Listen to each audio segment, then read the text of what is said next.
that's my wife, I'm not here. Yeah, you know, I wanted to kill myself, and you know, that's a horrible feeling when you've got everything at your feet. A horrible feeling.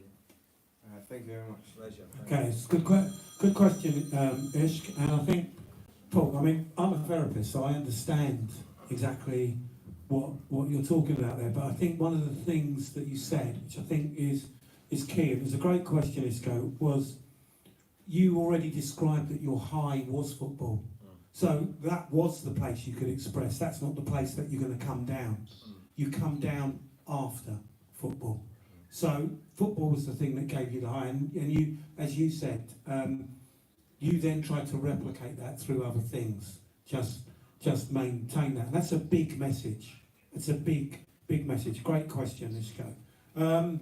Please, more. Okay. Hi Paul, nice to meet you. Hi, And thank you for coming to the community to share your knowledge. It's greatly appreciated. Thank you. One of the questions that I have is, I watched that video and it showed that you've been in numerous teams. And when you were working with those teams, were you dropped from those teams, or was it that you chose to go to a new team? And what mentality did you have when you were going into a team? Were there certain things that you made sure you implemented at the next team? And what challenges did you find when you were leaving a team going to another one? Wow, good question. I left Arsenal through greed, through pure greed. I was in addiction, gambling addiction. Got offered a fortune to go to Middlesbrough. Left to go for the money. Simple as that. You know, I know that now. When I got there, I would have probably said I'll go back on a YTS. And I don't mean that disrespectfully to Middlesbrough, but England's a big place if you're not living where you want to live. But then I loved it after that. Then I went to Villa. Everywhere I went, I was you know, Smudge will tell you over there, Arsenal, it's winning mentality. It's all they're worried about. Win, win, win, win, win. Win, win, win. They sit you down at the start of pre-season and then you are told you have to win a trophy. If you do not win a trophy, you have failed miserably. You know, it is that. You know, that's how strong it is. So everywhere I went, I had that winning mentality. I think then I went to Villa. You know, everywhere I went, I wanted to win. I hated losing. I didn't mind losing in the betting shop. That's weird. I mean, that is weird. I mean, I know what you know, my mate one of my best mates, I used to gamble, he used to go, you never get the ump. You don't really get the ump. Why you not like he'd be smashing the place up and he'd be ripping all the papers off the racing post, off the walls, and he'd like look for the where the satellite was. He'd throw a brick at that so they couldn't get the racing on. And I didn't justify the wages. You know, I was playing football. I had the best job in the world playing sport, so it was easy come, easy go. I didn't have to go work till 9 till 5. And I just had no what's name of money. I just lost everything I ever had. All I ever done was lost it. But I always had that winning mentality. And even at my end of my career, Harry will say I went to Portsmouth and I was a big reason they got promoted. I don't believe that. You know, there's one thing that I've learned over the years. Get yourself around good people. Yeah. Get yourself around good people. Every football team I ever played for had good players. You know, Paul couldn't do it on his own. Absolutely not. You know, now I've been sober over 5 years and haven't had a bet for over 2.5 years. But I have to be around people to do that. Yeah. If Paul went and done it on his own, I'd be drinking in cups in a minute. Do you know what I mean? I would. You know, that's the way I am. So I know that I have to be around good people, and that was the one thing I always made sure I was around good footballers, good players. You know, it's the same in work. It's the same in anything. Got to be around good people. You know, people go about Haaland. Oh my God, Haaland scores all the goals. Haaland ain't scoring all them goals if he ain't playing behind. If Kevin De Bruyne and Jack Grealish and Foden and all them lot are playing with him, you know, don't think he can go to Barnet up the road and score 60 goals. No, be around good people. Always important. That's every aspect of life. 100%. I have two questions. The first one is, I'm Gabrielle, I'm a community support officer. Hi, hello. Hello, thank you so much for coming today. Pleasure. And it's so insightful, your talk, and this week we are raising awareness. about knife crime. And I would like to understand your perspective when it comes to sport. How can we encourage more young people to come and practice any type of sport as a way of filling their day? Because some of them are excluded, some of them are not connected to any type of education. What can we do at the moment to bring them to this side of the road? And another question is related to the support that young people at the moment have when they play for different clubs. Do we have mental health support? Do you believe that we have the right support in place at the moment which prevent players when they get older to suffer from anxiety, any type of stress? What is your experience and what do you know to empower this younger generation, please? Thank you. Thank you. Right, I'll try and answer. Right, first of all, knife crime, you know, this is why I come here as well, is so people look at Paul and go, if Paul can do it, I can do it. Do you know, I think people need a chance. I think that's what we need more than anything. I think it's easy nowadays. I think people look and, you know, they get dragged into drugs and things like that, and it's easy money, and it's not, you know, and I find it sad. I do find it sad. I think sport's a very important thing. I think sport gets you, lets your anger out. You know, as I said, I used to go to the park every day and play in the park. If I weren't a footballer, what would I be? I don't know what I'd be. Honestly, I don't. I say working in a bar in Tenerife, but who knows? You know, I'd have needed money to gamble, so you just don't know what you're going to do. So I was fortunate. I just call it a mad world. I really do. I just think people now have, a lot of people just don't have a lot of respect for their own lives. You know, I think people go out and they, yeah, to go and stab someone is some doing. Some doing. It is some doing. You know, if someone goes and shoots someone, you pull a trigger, and you know, you could literally pull a trigger and go like that, and you've done that. But if you want to stab someone, you literally got to put something. You know, I've had a knife and just gone like that. You know what I mean? Just to see. You have to do something serious. You know, and I just find it such a shame. I find it a shame, and I just think, come in, it's like, you have to have communities, you have to have people, you have to, you know, I used to go youth clubs and things like that, you know, it's getting off the street, you know, and I'm not going to change it, I'm not, you know, it's not just one person, it's everybody, but it's getting people and believing in people. That's what I think more than anything. I think it's believing in people, and people then seeing someone and going, you know what, if I can do that, if he can do that, I can do that. And it's just, and then just making that step forward, whatever it may be. It might be drawing, it might be colouring, it don't have to be a professional footballer, it could be anything. But have that people to show faith, because it's so, at the moment, it's easy to go and do something else at the moment. It is. The mental health one, is there? Yeah, there's a lot of people helping now. Many years ago, or even a few years ago, people, they would talk the talk, but they wouldn't walk the walk. You know, now I've been to companies recently, big companies, done big chats. I've done one at the French bank the other day, the BNP French bank up in London. A mental health talk with all the workers, people that there is now in football. I'm not sure. I am sure with the top up here at the top level, but I look down below and I think, well, you look at Ivan Toney, you look at the lad Tonoli at Newcastle. They got done for gambling. They got 10-month banned. All right, they get 10-month bans. They're on 70, 80, 90 grand a week. My worry is the centre forward or the left back who plays for Colchester United, you know, who's got a wife and 2 kids, the mortgage rate's just gone through the roof, they're not getting 60, 70 grand a week, you know, their first thought would be, I can't afford my mortgage, you know, I know what I do, I have a bet, and then they'll lose their money, and then they'll get addicted.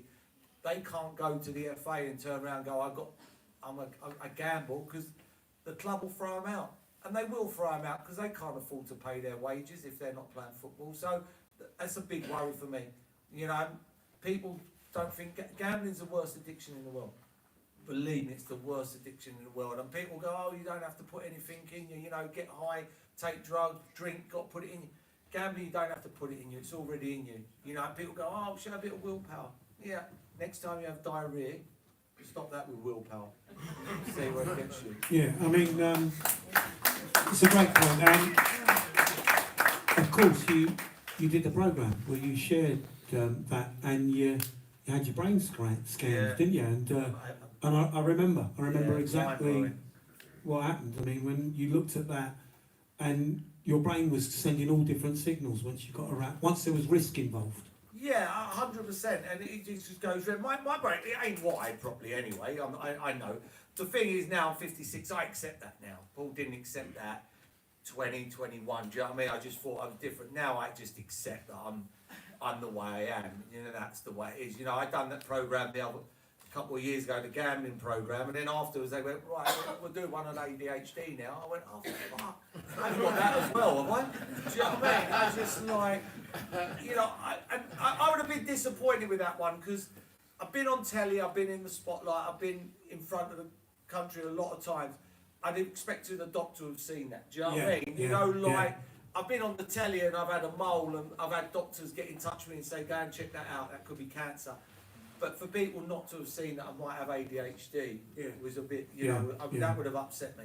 And the widen the spectrum and all of that as well. Yeah. And but today I just accept myself the way I am. Now, one of the things that's come through, I mean, the journeys about, and we've got some of the books here, by the way, if any of you haven't, not trying to load your bank account up, Paul, but no, we have got some You don't want to get it. for sale. Yeah, do you It's feel? not a fishing book, because it says it's not a fishing book. Do you feel that you have now come to a stage where you've started to really know yourself, know who you are, who Paul Merson is? Yeah, I would say so. Yeah, as I say, I accept myself the way I am now. I just accept myself the way I am. I'm not normal. I'm not. I've never have been. I don't think. You know, I couldn't speak when I was younger. I nearly died. My mum was in hospital for about 6 months. Wasn't your mum? 5 months, 6 months. So you know I don't think that helped. If I'm being honest, something must have, you know, gone a little bit skewed with. But yeah. I mean, it's easy sitting up here now. I'm 56, so experience helps you. It does help you. You know, everybody always says, you know, if I only knew that when I was younger. You never learn that. You just get that from experience and going along. But yeah, you know, people say, oh, you got the T-shirt, you've done this, done that. But you know, hopefully I've got a lot longer. But I do live in the day. I really do. I can't emphasise that enough. I really do try and live in the day. I get up in the morning, I say, I will not gamble, I will not drink, and I will not take a drug today. And then, you know, I go from there. And then if I get through that, as my friend up there said, you put your head to the pillow and you ain't done that, it's a miracle. And it is a miracle, because, you know, gambling and drinking was like, you know, how many people have ever gone to work and got to their desk or got to work and gone, I forgot to clean my teeth. You don't, do you? You just clean your teeth. And that was the way it was with gambling and drink. I was just doing it. Now, obviously, from that journey, from right back to Parkfield, coming right through to you sitting on this chair right now, there's been some people who've been ever present in your life and been on that journey with you. When did you become conscious of what you were putting them through?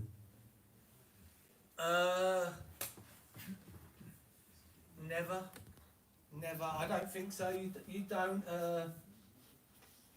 That's quite sad.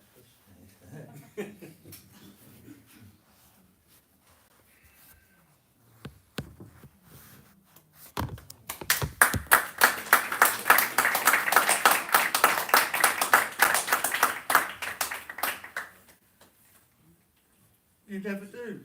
You become selfish. You just become selfish. All you're worried about is yourself.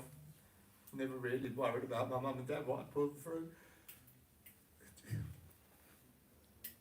Yeah, that's what addiction does. It's horrible. Really is horrible. You know, I didn't care. You know, I wouldn't come home. My dad would worry, you know, he'd never go to bed till I come home. You know, and even now, you know, I do now, of course I do, but then I didn't care. Addiction takes you away from everything. It's a horrible thing, addiction. Yeah, and I don't, I didn't. I'm not going to lie, I didn't. I didn't care about anybody by myself, and that's the way you are in addiction, and that's the way it takes you. It wants you on your own. Doesn't want you to be around anybody that can talk sense to you or talk. You know, I used to go with my dad. My dad stopped drinking about 14, 15 years ago. My dad would never drink with me. Never. You know, I'd go around my house, my mum and dad have a drink, and I'd get drunk. My dad wouldn't have a drink all day. All day, he wouldn't drink. Never drink. Because he just look at me and think, what, you know. What are you doing? Yeah, what are you doing? But yeah, that was the way it was. It was the way it was. It's not now. It's good now. My dad don't drink, I don't drink. My mum drinks like a man. No, she doesn't really. She doesn't really. She just takes heroin. You know what? We'll talk to her after. So, you know, for you now, you've had your highs, you've had your lows. What next for Paul Merson? Just spreading the message, really. You know, whenever asked, you know, mental health, you know, addictions, and just trying to, you know, just to get it out there. You know, there's nothing worse. You know, the one thing that I never thought I was an ill person. I always used to think I was a bad person, always trying to get good. You know, I'd go out, I wouldn't come home, I'd lose all my money, you know, and I'd hate myself with a passion. My self-esteem, everything would go out the window. I'd hate myself, and I didn't want to feel like that. So the first thing I'd think, I don't want to feel like that. So what gets me out the way I'm feeling? I know, have a drink, have a bet, have a drug, and that was it. And it was like a circle, and I just kept on chasing that, trying to be good. And then one day someone said to me, "You're an ill person who needs to get well. You're not a bad person. You're just an ill person." And that was the best thing I ever heard in my whole life. And I've been in 2 treatment centres. I even went to the best one in the world in Arizona. But I got sent in there. I didn't do it for, I done it for me. Yeah. You know, weren't doing it for me. I was doing it because the FA sent me in, Arsenal sent me in, PFA sent me in. Paul didn't want to go. So if Paul don't want to go, Paul ain't listening. So Paul just put the cotton wool in his ears and just started talking and talked and said what they wanted to hear. And then one day, that's when someone said to me, "You're an ill person, needs to get well." And I thought, you know what? If I went to the doctors tomorrow morning and they said you had a nut allergy, I wouldn't go and buy a packet of nuts. Yeah. I wouldn't. Yeah. So, and that was it. And, you know, and someone said to me, and this is how scary it is, addiction's the only disease in the world that tells you haven't got it. It's the only disease. There ain't another disease. There's nothing That's a great else. point. Nothing else tells you haven't got it, bar addiction. It's the only disease in the world, illness, that tells you that you haven't got it. And that's what you're up against every day. And that's why you have to stick around good people. Yeah, Paul, please. hi. Listen, thanks a lot for coming here. Pleasure. Really do appreciate it. Pleasure. My brother-in-law is Civil Regis. My son is Jason Roberts. And, you know, the most I've learned from being in the football community is to give a little back, you know, and that's what you're doing here. We really do appreciate it. No, humble. I'm pleasure to be. Thank you. It's a pleasure to be here. You know, we talk about things. You know, I still remember Cyril Regis' goal for West Brom when he goes and runs big three and smashes it in the roof of the net. I mean, you know, and there's, as I said 3 weeks ago, I couldn't remember who's you know, if you said who scored for Arsenal, what the goal like. Yeah. But them things I remember. So yeah, no, pleasure. I'm very humbled to be here. You know, when people turn up, 100%. Hi Paul, I'm Ricky. Hi, Ricky. 57-year-old, so I remember that Michael Thomas goal as a Liverpool fan. Oh, sorry. You're not sorry. And to bring it forward into today, as far as Man City, 115, all of that, what's your view on that? That's the first question. Yeah, first hard one, you mean? It's a good one. I want it to. I don't think nothing will happen to them. I think they'll just get a big fine. a massive fine. I don't know how much that'll be, but it'll be a big fine. I don't know how they can do anything else. And the only reason I say that is because if you start taking the trophies off them, you give the trophies, it's not just the trophies, it's the prize money. So all of a sudden you've got to start doing the prize money. It's like £2 million for every position, you know, so then you've got to give that back. Then you've got to put the interest on that, and then who's it going to? I just think the easiest thing, they'll just give them a massive fine. They haven't been done yet because they haven't admitted to anything. The only reason I say that is, wasn't their president set with Rangers when they was put back into the lower leagues and they had to build themselves way up again? Yeah, I don't think that'll happen. Okay. I don't think that'll happen. Second question, as a Harsden boy, where do you see racism compared to when you were in the game to now? Oh, good question. Good question.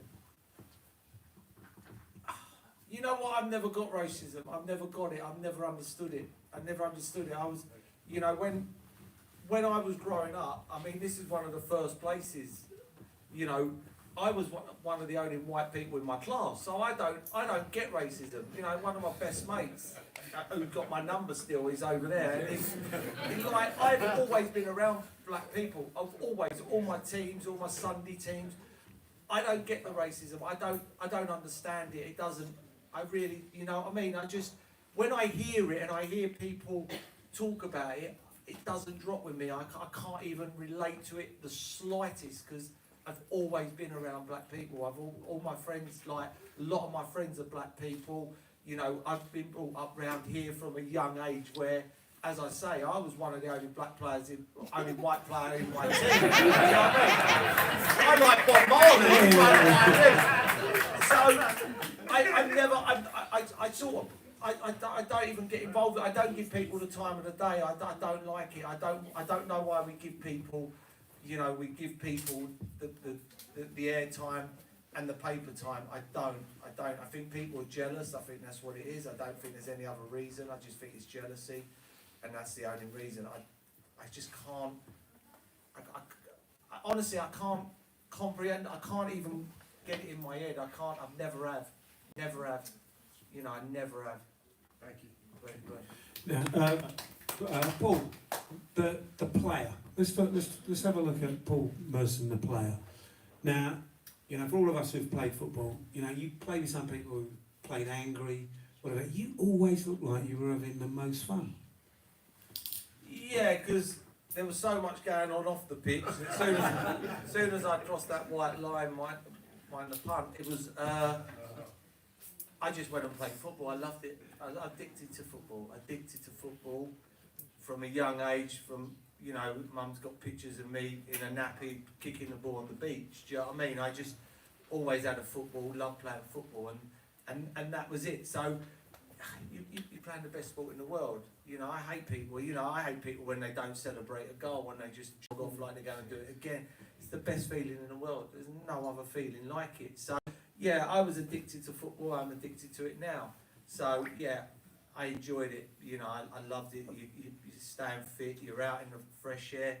You know, how can you be ungrateful? I mean, did anything ever upset you on the pitch, or did you always feel like, I got this? You know, I was brave to get on the ball, and that means, you know, if it wasn't going well, I'd always want to get on the ball. That's brave. 50-50 tackles, not Paul. That's not Paul's job. You got Jamie Lawrence to do that. Yeah, Jamie. Where Jamie? Jamie ain't here, is he? No, is he not here? Well, I'll tell you a story about Jamie. Yeah, My God, we were playing at Walsall together, and he was like, such a great lad, but like muscly, big, like one of the boys. And we were arguing, and I was like, when I was living over in Norfolk, I went to the boxing club a couple of times. My nose was too big, so I didn't bother doing it. But I was messing about with him. I said, I'll beat you at boxing. And I used to be out of wine, Pete White, and I kept on winding him up. And he was on that side of the dressing room, and I was on this side. So there's a lorry load of lads there. And I kept on going on, and then he jumped up and he lost it. And I'll come over there, I'll bust you, I'll put you in my boot, yeah? And I'm sitting there, and in my head, I just want to say it, but I can't. I was going to say, you haven't even got a car, Jane. But I didn't want to, do you know what I mean? Because I thought if I do, it would literally destroy me.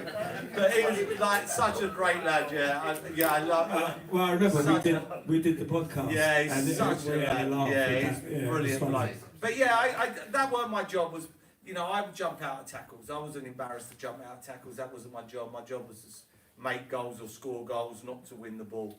You know, and that's why it said up there 774 games. You know, Jack Wilshere was an unbelievable footballer, but he was tackling people when he should have been tackling people, and he ended up playing nowhere near that amount of games when really should still be playing now, if I'm being honest. How good was that Arsenal team? Not great. Not great. In my opinion, I mean, not in my opinion, not great. We had an unbelievable football manager, George. He was tactically was phenomenal. Phenomenal. Set our team up not to lose.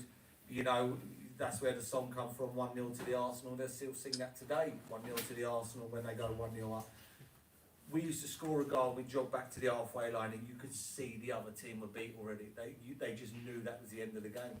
They knew. And I say this with George, and this is how good he was. You know, you're talking 30 odd years ago, well over 30 years ago now. You got Lee Dixon does NBC, Tony Adams been manager, Steve Bowles manager over in Holland, Nigel Winterburn does radio, Perry Rose does radio, Alan Smith does Sky, Ian Wright does BBC and ITV, I do Sky. He learnt us all the game. And that's why we're still, you know, 30 odd years later, we're still on the TV or the radio.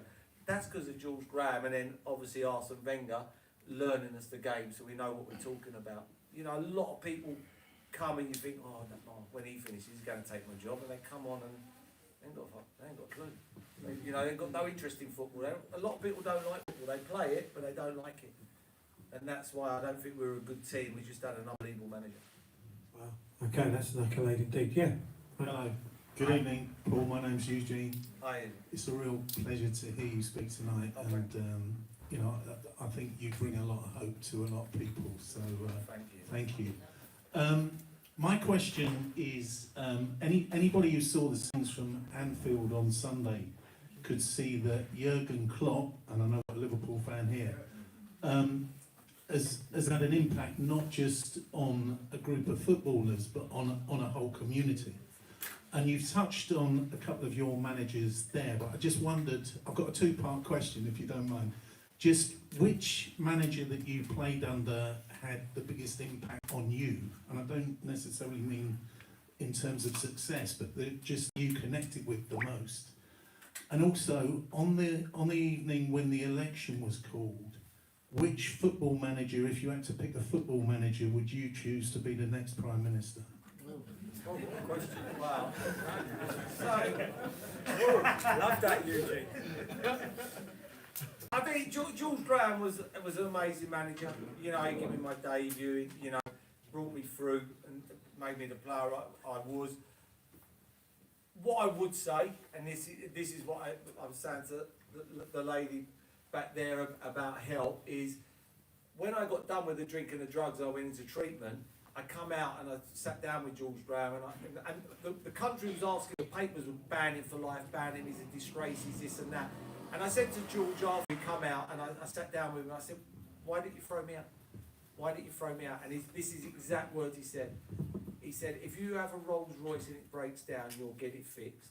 If you have a Morris Minor and it breaks down, you'll get rid of it. And he was like to say, if you couldn't play, we'd have got rid of you. And that's the problem. And the one I would say, if I had to pick a Prime Minister tomorrow, I'd have him now anyway, is Harry Redknapp. I would have Harry. I mean, Harry was outstanding. He's a great bloke, you know, and I just think I would have gone for Harry. Definitely. Imports of jam roly poly would have been good and all, wouldn't it? Yeah, a bit of jam roly poly, yeah. But yeah, I would say Harry. Yeah. Yeah, please. Hey.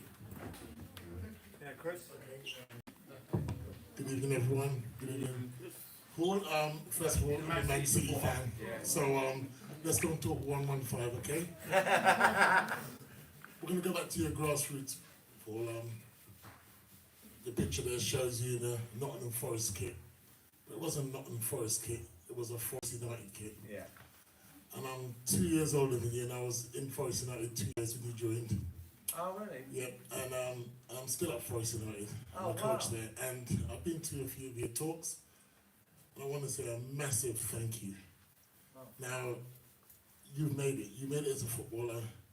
But what I'm really proud of, I'm listening to you today and many times before, you've made it as a person as well. You know, you've been so honest. And, you know, you laugh at your illness, which is not funny, but you're trying to say to everyone, look, I'm real. And all those trophies you've won for those teams and all that money you've collected, for me, the trophies you're giving back to the community now is the biggest of all, because not many stars, and you are a star, would come down and talk about their health and the disappointing things in their life. They only want to talk about the glory. And you got so much glory years and history, yet still, you come to these community talks and you speak about not those glory days, you talk about the things that you wish maybe you had in your life to help you through where you are today. I'm loving the fact that your family's here and you can speak about your family. It means that, you know, God bless you, Mum, and the sisters and the siblings and that.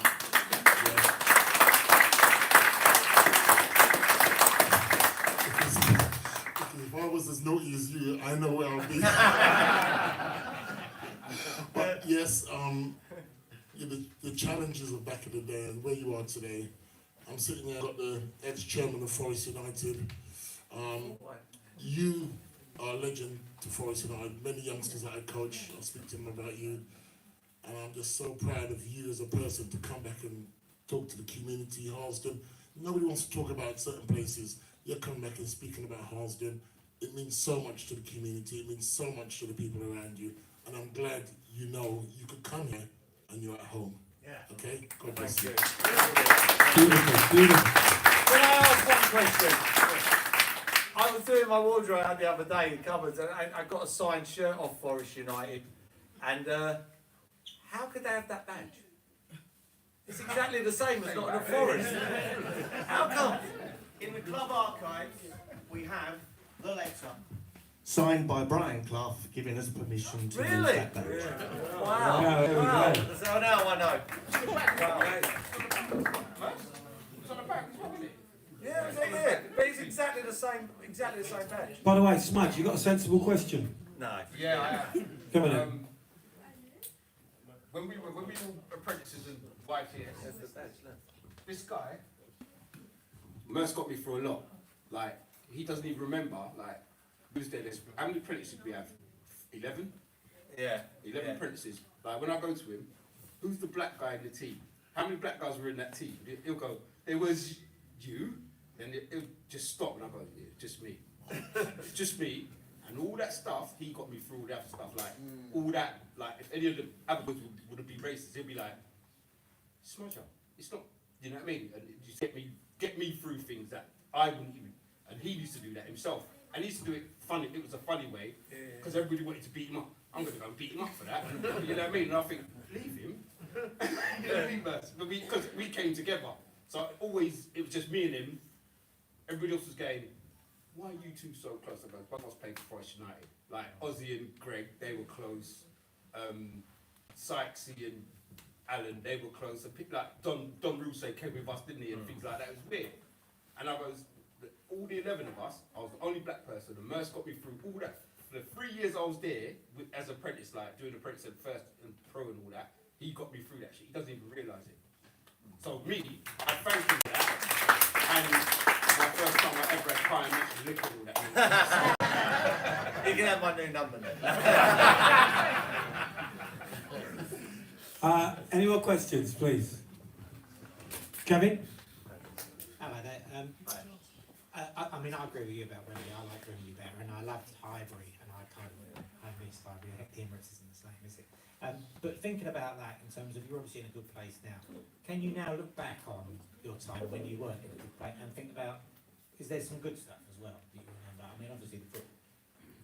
Yeah, I mean, playing football, winning stuff. Yeah, it was good. You know, mainly like later on, the older, as I said before, it's, you know, the older you get, the more experience you get. It's easy. You know, if I only know, you know, what I know now at 18, 19, life would, of course, it would have been different. 100% would have been different. But you don't. You have to accept that. Do you know what I mean? But yeah, no, I had great times. You know, great times. I'm not going to. No doubt about that. You know, winning trophies is the ultimate. That takes you to the next table. You know, you can only go wee in one toilet. Do you know what I mean? And things like that. But you know, have 5 bedrooms and 4 bathrooms and all that. You know, you don't need 3 cars. What for? You only need 1 car. You know, 4 watches. You only need 1 watch. Do you know what I mean? But the medals take you to another table. You know, I've won everything you could win in the game, bar the European Cup, which that's what it was called, and that was when you had a knockout. You know, it weren't like Liverpool, who lost more games in the Champions League than what they did in the league, and they won the Champions League and didn't win the league that year. Which is extraordinary. So do you think football, in think about it in the round, was a good thing in your life, or do you think you might have got maybe you wouldn't have got in on this track if you hadn't been a footballer with the money? Oh, I would have been a bar in Tenerife. So I don't, I would have been, no, of course not. No, football, yeah. You know what it does, what football done, it accelerated the addiction. The money accelerates it, you know. So people who are not on a lot of money ain't going to be able to bet big. And I'm lucky enough, I didn't have to go thief and try and rob things. And that's what happened. You know, you get these addictions and people get addicted and they have to go and do stuff that they don't want to do, and then they get thrown in prison. When they shouldn't be thrown in prison, they should be thrown to get help. They're ill people, need to get well. They're not bad people. And this is where the system goes wrong. You know, someone does something wrong, they're thrown in prison. You know, no, why did they do that? Why have they done that? Let's look into that. Why did they do that? And that's what we should invest in our money in, not keep on putting people into prison to make them worse, because then they go the other way, and that's a natural reaction. You know, and that's what I would always fight for. You know, is have a look at these people, give them a chance, You know, if you keep on doing the same things, you keep on getting the same results. Yeah, I understand that. But you know, addiction's not a good thing. I wouldn't wish addiction on anybody. So people doing stuff to get stuff to feed their addiction, they're not that person. They're not that person. You know, so they need help, not to be put in prison. They need to. Why did you do that? Why are you feeling? Why have you chose that? Why are you doing that? And that's what we need to do. That's where the government needs to start spending money doing that. And that's what I'm really bullish about that, really bullish, because people need help.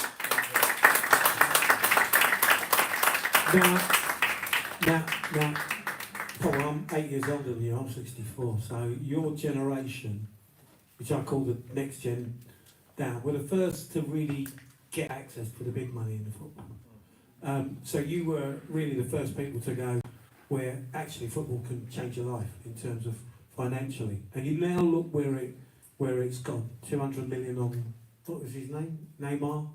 Do you think that the money has really changed the game?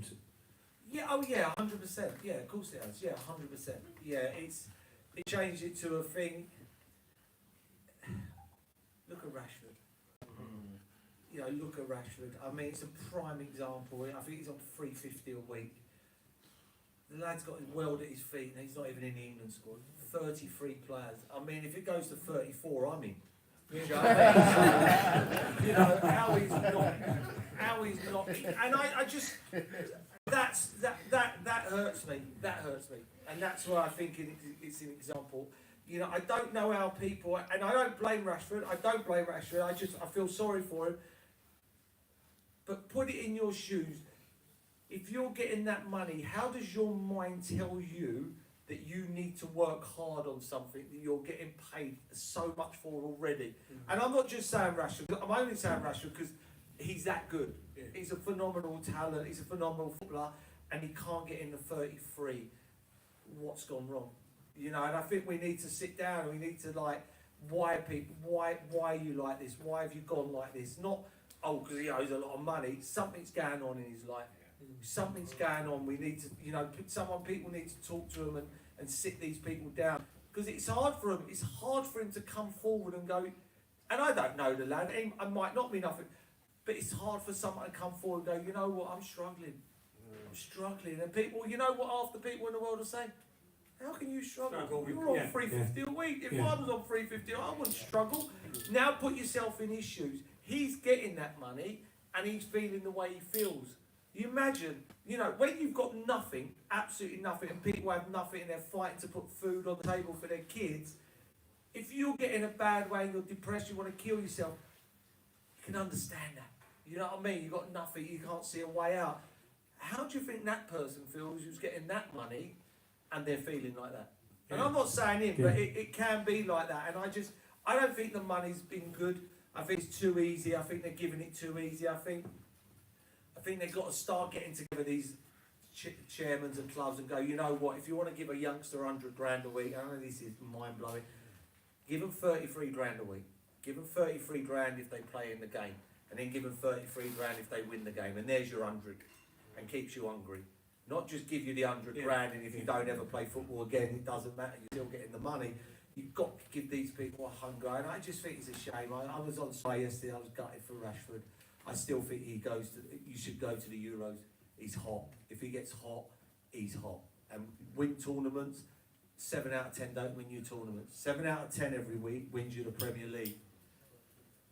9 out of 10, 5 out of 10 hot people win your tournaments. You know, that's why you see Chelsea getting both cup final. They got in the semi-final of the FA Cup this year, and they got in the League Cup, the Carabao Cup final, because they're hot. Their players can get hot. Do you know what I mean? Every now and then, but they can't stand that consistency. 7, you know, Mudawuki, you know, could be a 9, could be a 4. Do you know what I mean? Cucurella could be a 5, could be a 9.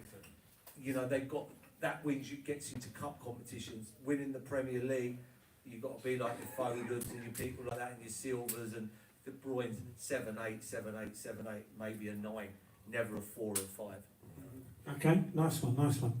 Please, Mark. All right, Merce. Yeah, Mark, you're right, mate. I was interested. First of all, I've got to say, Merce is one of the greatest players I've. I mean, I had the honour of playing with him in a charity match, and flipping out, his quality is second to none. And also, just him speaking tonight or today, you know, like his honesty is, you know, is beyond belief, really. You know, yeah, no, you're right. And to be honest, I didn't even realise that you're from Harlesden. It was like Otis who told me, you know, and I just felt like sort of warm-hearted, just, you know, like knowing that, you know, because obviously like playing with you like during that game and playing against you on a few occasions. But I just wanted to say about what you said about your addictions and stuff like that. Because I think that you said you're addicted to football, you know, and you would, like, you know, like you said about your mum and dad, you know, like you're selfish. Did you not have to be selfish in order to be who you are, Merce? If that makes sense. Because, you know, like, you know, being a footballer, it's the hardest thing in the world, isn't it? Yeah. You know, like you become selfish because to for instance keep your place, or you know, because like you know as well as I do, every day they're looking for new players. Like, you know, so like I think that, you know, like that sort of, but you're still you found your way. However much, you know, like you've gone through, you still found a way. You're listeners. You know, I've gone into the sort of mental health stuff, like being a counsellor, and you know, like I've started to listen, and I'm 58. You know, like, and I think, you know, like sort of just hearing you, like, you know, like it's, you know, like saying that you've accepted yourself and stuff like that. You know, like them sorts of words. If you're in the change room, Nurse, people look at you going, "You're fucking mad." Oh yeah. Do you know what I mean? But you know, like, you know, but for me, I just think that, you know, like just listening to you, you know, like, and you know, like you putting over your message, I think is top class. And Nice one, Mark. Couple more questions, and then we're going to wrap up. Okay. Oh, young person over here, please, at the front. Oh, Iska, you got another question? Okay.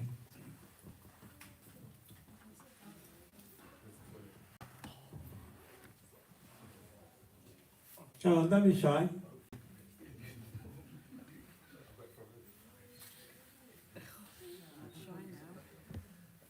I look away. Go on. Leave the room first.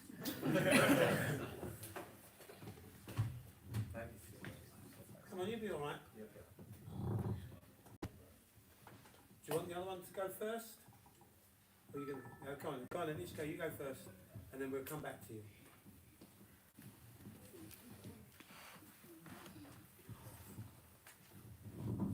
Oh, Rick. Hi, it's me again. The thing is that it's really hard too for parents. Okay, I'm bringing up a young kid that's very good at what he does. I.e., you know, somebody like you. You know, the parents actually suffers too, because you know you're trying to keep them in that box, which is really hard to do, because you know that. Especially me. And the thing is that you see your kid or your son been taken away, you know, once he's joined the club, and the likes and the pat and the back, and 30,000 people calling his name, you know, to keep him in that little box. You know, it's very, very hard indeed. And the parents, nobody thinks about them, but you know, they need to, people need to know that they go through a hell of a lot. Yeah, I mean, yeah, 100%. I'm having it now. I've got a little boy who's 9, he's at Chelsea, so, but I always say to the parents there, this is, without the parents, the footballer never makes it. Never. It's impossible. Without your mum and dad, or your dad taking you football every week, it's impossible. It's impossible. And your mum making you dinner, honestly, it's impossible. It is nailed on impossible. The parents take you. I take my boy now, he's 9, Tuesday, Thursday, Saturday morning before I go to work. And I leave him there. Sunday, the game, 4 days a week. Do you know what I mean? I just lost my licence as well, so it becomes even harder. So, you know, I understand that. I'm just starting to get that now. 100%. 100%. Thanks, Rick. I just wanted to ask you.